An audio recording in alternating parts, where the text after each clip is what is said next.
नमस्कार, आप देख रहे हैं जी मध्य प्रदेश छत्तीसगढ़। मैं हूं आपके साथ श्रेया जायसवाल। कल यानी 3 जुलाई को मोहन सरकार अपना पहला पूर्ण बजट पेश करने जा रही है, जिसमें मध्य प्रदेश की जनता को काफी उम्मीदें हैं।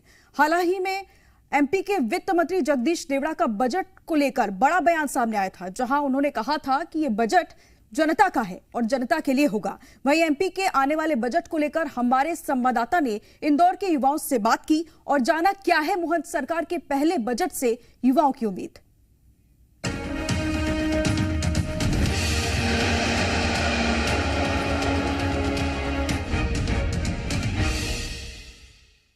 आने वाली 3 तारीख को मध्य प्रदेश सरकार यानी मोहन यादव की सरकार बजट पेश करने वाली है। मोहन यादव सरकार का यह पहला बजट होगा और यंगस्टर्स, खासकर जो नौजवान हैं, युवा हैं, वो इस बजट से क्या कुछ उम्मीदें रखते हैं, क्या चाहते हैं, कैसा बजट होना चाहिए, ये हम जानने के लिए इस वक्त कई सारे हमारे साथ यंगस्टर्स हैं, उनसे बात करते हैं। आखिरकार उनकी क्या उम्मीदें हैं, आने वाला जो बजट है आप क्या चाहते हैं, किस तरह का बजट होना चाहिए। आने वाले बजट से मेरी सबसे पहले ये उम्मीद है कि जो हमारे इन्वेस्टमेंट अपॉर्चुनिटीज हैं फाइनेंस से रिलेटेड, अभी तक के लोगों को यही पता है कि हम कहाँ एफडी बैंक्स के अलावा उनको आगे ऑप्शंस ही नहीं पता है कहाँ इन्वेस्ट कर सकते हैं। तो गवर्नमेंट को उसके लिए कुछ अवेयरनेस प्रोग्राम्स चलाने चाहिए, कुछ एक पोर्शन अलॉट होना चाहिए ताकि लोगों को पता चले कि इनके अलावा भी बहुत अच्छे मार्केट में इन्वेस्टमेंट अपॉर्चुनिटीज है जिससे लोग अपना फ्यूचर सिक्योर कर सकते हैं। यानी आपका कहने का मतलब है कि इन्वेस्टमेंट जो फीचर्स है वो ज्यादा से ज्यादा होना चाहिए, अवेयरनेस होना चाहिए। बहुत अच्छी बात कही। आप बताइए, आप क्या चाहते हैं गवर्नमेंट से, जो आने वाला बजट है उसके लिए। हम गवर्नमेंट से चाहते हैं कि मिल्क जो है वो अभी दिन ब दिन बढ़ते जा रहा है। पहले कुछ दिन पहले 60 था, अब 66 हो चुका है। तो जो मिडिल क्लास फैमिली है वो इन सबको आगे जाके अफोर्ड नहीं कर पाएगी।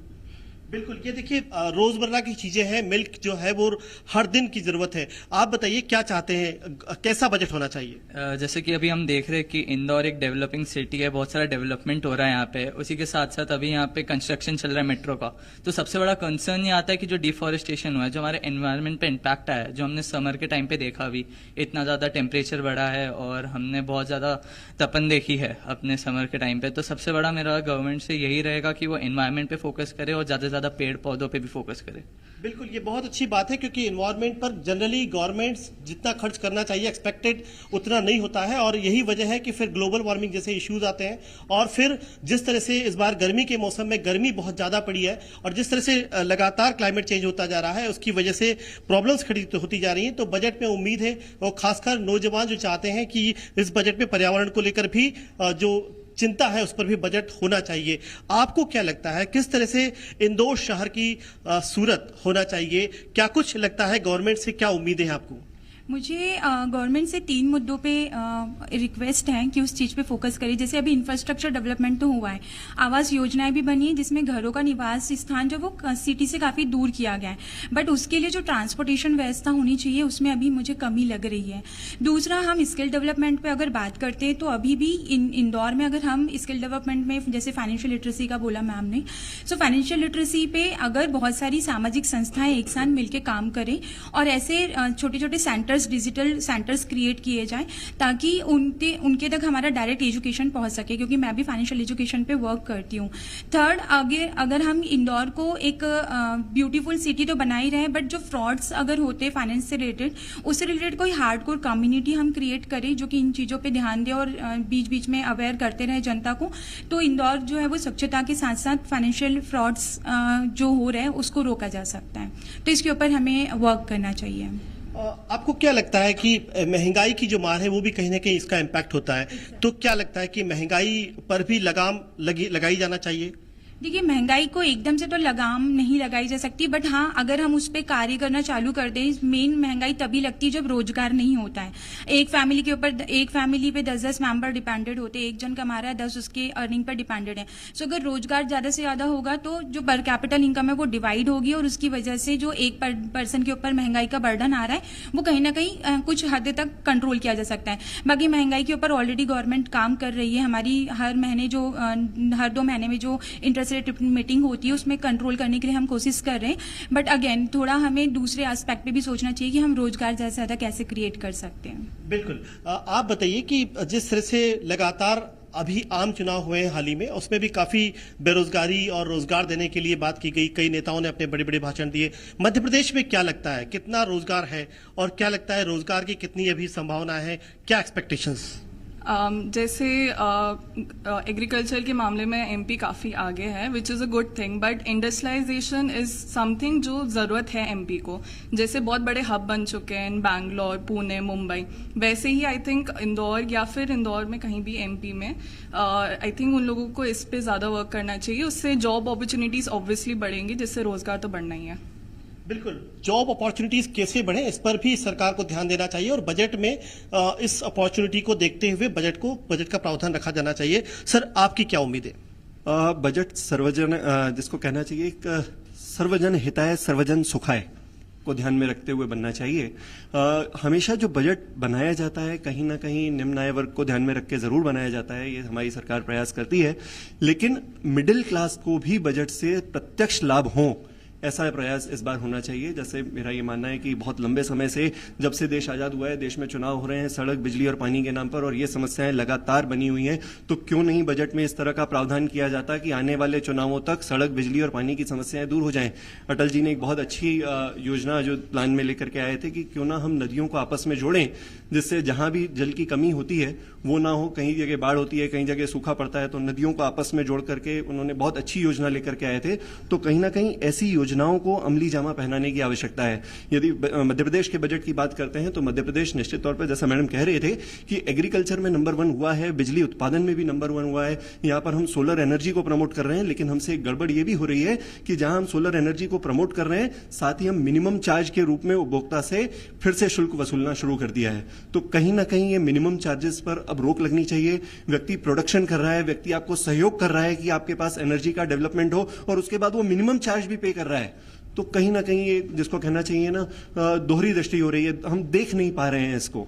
यानी टैक्सेस की मार कम होना चाहिए, साथ ही इम्प्लीमेंटेशन भी योजनाओं का होना चाहिए। आप क्या चाहते हैं? सर, मैं चाहूंगा कि गवर्नमेंट जो फ्री बीज दे रही है उस पर कम रखे और एजुकेशन एम्प्लॉयमेंट में ज्यादा काम करे।